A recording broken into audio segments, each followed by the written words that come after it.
अब ECG graph paper के बारे में जानते हैं। ठीक है, सबसे पहले जान लेते हैं इसकी स्पीड क्या होती है। तो ये 25 mm पर सेकंड की स्पीड से चलता है। 25 mm मतलब 5 जो बड़े बिग स्क्वायर्स हैं उनको 1 सेकंड में ये क्या करता है, पेपर की ये स्पीड रहती है। ठीक है, each small block of ECG paper is 1 metre 1 mm square, मतलब ये वाला छोटा ब्लॉक जो है, ठीक है, इसकी चारों साइड कैसी हो गई हमारे पास 1 mm स्क्वायर बोल रहा है। ठीक है, ये एरिया बता रहा है, मतलब ये 1 mm साइज का हुआ। ठीक है, एरिया अलग है, ड्यूरेशन अलग है। ठीक है, 1 स्मॉल ब्लॉक इक्वल्स 0.04 सेकंड। देखिए पूरा जो बिग स्क्वायर है वो है कितना है 0.2 सेकंड। अब 0.2 को हम डिवाइड कर दें, किससे डिवाइड करेंगे, हम 5 से डिवाइड कर देंगे। ठीक है, तो क्या हुआ, ईच स्मॉल ब्लॉक की ड्यूरेशन आ गई 0.04 सेकेंड। ठीक है, और वोल्टेज देखिए जो एम्पलीट्यूड है हमारे पास, ठीक है, तो ये जो है ये कितना हो गया 10 mm, मतलब 10 स्क्वायर्स। ठीक है, 10 स्क्वायर्स हैं यहाँ पे and they are corresponding 1 millivolt. तो एक स्क्वायर कितना कोरस्पॉन्ड करेगा 0.1 मिली वोल्ट। ठीक है, तो आपको ये ग्राफ पेपर की बेसिक कैलिब्रेशन सेटिंग्स का पता चल गया।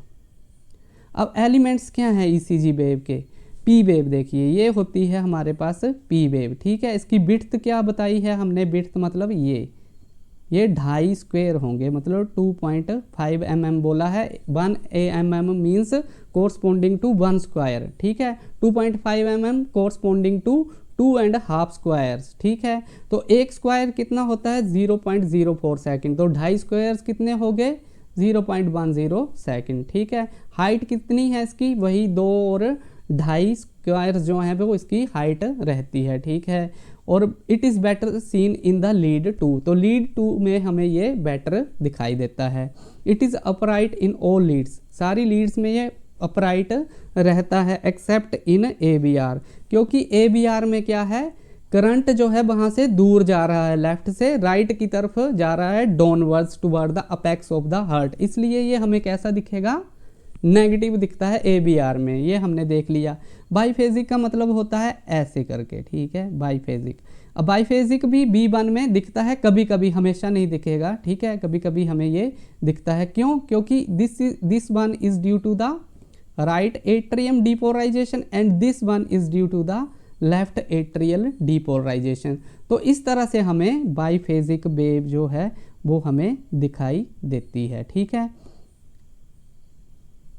Okay, next is the normal PR interval. Normal PR interval आप देखिए तो कहाँ पे आपको दिखाई दे रहा है। ठीक है, starting point of the P, ठीक, यहाँ से and up to the starting point of the Q। ठीक है, जहाँ से QRS कॉम्प्लेक्स शुरू हुआ, तो यहाँ से लेके यहाँ तक। ठीक है, तो इसकी नॉर्मल ड्यूरेशन बताई है 3 to 5 scales which is corresponding to 0.12 to 0.20 second. ठीक है, तो ये आप कैलकुलेट कर लेना, 3 को 0.04 से आपने मल्टीप्लाई किया तो यही आपको मिलेगा रिजल्ट। ठीक है, and it varies with heart rate, heart rate के साथ ये वेरी करता है। अब क्यू वेव देखिए, it is usually absent in most of the leads, most of leads में ये हमें नहीं मिलेगा। ठीक है, कहीं कहीं स्मॉल क्यू वेव हमें मिलती है, कहाँ पे, लीड 2 में, 3 में। ठीक है, ABL में, 5 में, 6 में, ड्यू टू सेप्टल डीपोलराइजेशन। जब सेप्टम की डीपोलराइजेशन होती है तब हमें क्यू वेव मिलती है, या फिर हमें MI के बाद भी क्यू वेव जो है वो पैथोलॉजिकल कंडीशन में मिलती है। अभी हम सिर्फ नॉर्मल ECG के वेरियस कंपोनेंट्स को पढ़ रहे हैं, एबनॉर्मल ECG जो है हम नेक्स्ट लेक्चर में पढ़ेंगे। तो इसकी डेप्थ जो है वो लेस देन 2 mm होती है, मतलब 2 स्क्वायर से ज़्यादा ये होता नहीं है। विड्थ में तो ये 1 स्क्वायर से भी ज़्यादा नहीं होता है। इट इज़ 25% और less in amplitude of the following R wave, मतलब फॉलोइंग आर वेव, इसके बाद जो तुरंत ये आर वेव है ये इसका 25% हो सकता है या फिर इससे कम इतना होना चाहिए, ठीक है। अब आर वेव क्या है, आर वेव की ड्यूरेशन जो है 0.03 सेकंड होती है ग्राफ पेपर पे, ठीक है। It is small in B1 and B2।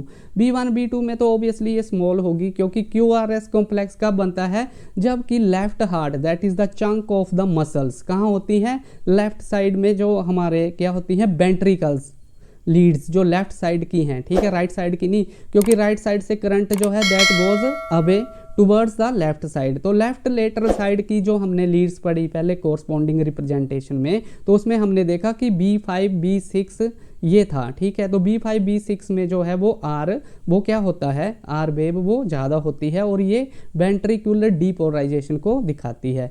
और B1 B2 में ये कम होगी, क्योंकि B1 B2 corresponds to the right side not to the left side. Left side में ही क्या होगा, ठीक है, लेफ्ट साइड की लीड जो है वो मैक्सिमम किसको कैप्चर करेंगी, डीपोलराइजेशन को कैप्चर करती हैं, ठीक है।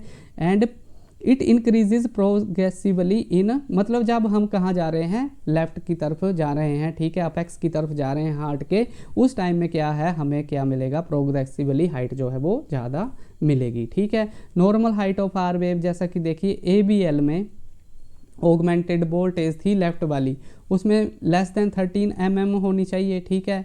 और ABF में लेस देन 20 mm, मतलब 20 स्क्वायर्स आपने काउंट करते हैं, एम्पलीट्यूड में आपने काउंट करने हैं, ये ड्यूरेशन की बात नहीं है, एम्पलीट्यूड में मतलब हाइट कितनी है, ठीक है। और B5 B6 का टोटल आपने करना है, और वो कितना होना चाहिए, 25 mm, ठीक है। तो 25 स्क्वायर्स, और ये स्मॉल स्क्वायर्स हैं, ठीक है, और बिग स्क्वायर्स कितने, 5। इस तरह से आप इनकी नॉर्मल ड्यूरेशन और एम्पलीट्यूड को आप जान सकते हैं, ठीक है। तो इसका आप स्क्रीनशॉट ले सकते हैं फॉर फर्दर आपने अगर कोरिलेट करना हो तो। अब देखिए एस वेव जो है वो डीप होती है B1 B2 में, ठीक है। B1 B2 में एस वेव जो है वो डीप होगी, and it is progressively diminished from B की तरफ, जब है ये डिमिनिश होती चली जाएगी, ठीक है। वहाँ पे कौन सी हमारी वेव प्रीडोमिनेंट होगी, वहाँ पे आर वेव मिलेगी हमें B5 और B6 में, ठीक है, ठीक है। B5 और B6 में हमें आर वेव जो है वो प्रीडोमिनेंट मिलेगी, ठीक है। ये उल्टा है, एस वेव जो है वो कैसी है, एस वेव B1 में हमें डीप मिलेगी लाइक दिस, ठीक है, और B6 में हमें आर वेव लाइक दिस, ठीक है। तो ये दोनों एक दूसरे के अपोजिट दिखते हैं, ठीक। अब आ गया QRS complex.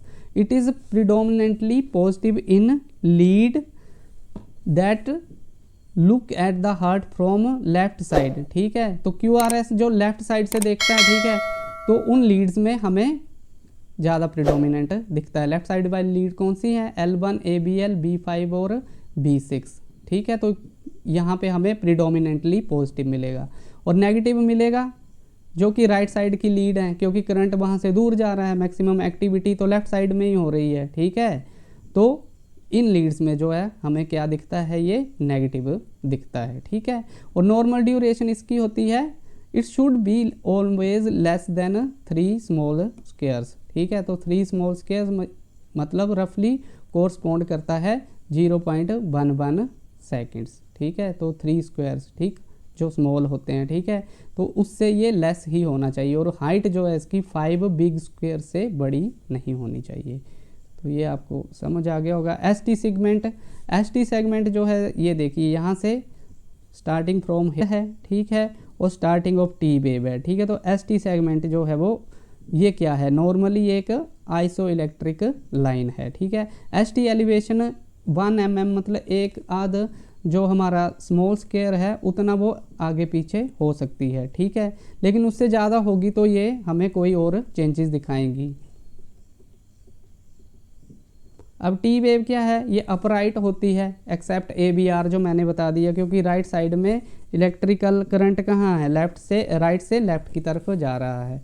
Usually it is 2 mm in height, ठीक है, may be normally inverted in B1 and B2, ठीक है। B1 और B2 में इन्वर्टेड होता है normally not more than 5 mm in limb Leeds and 10 mm in chest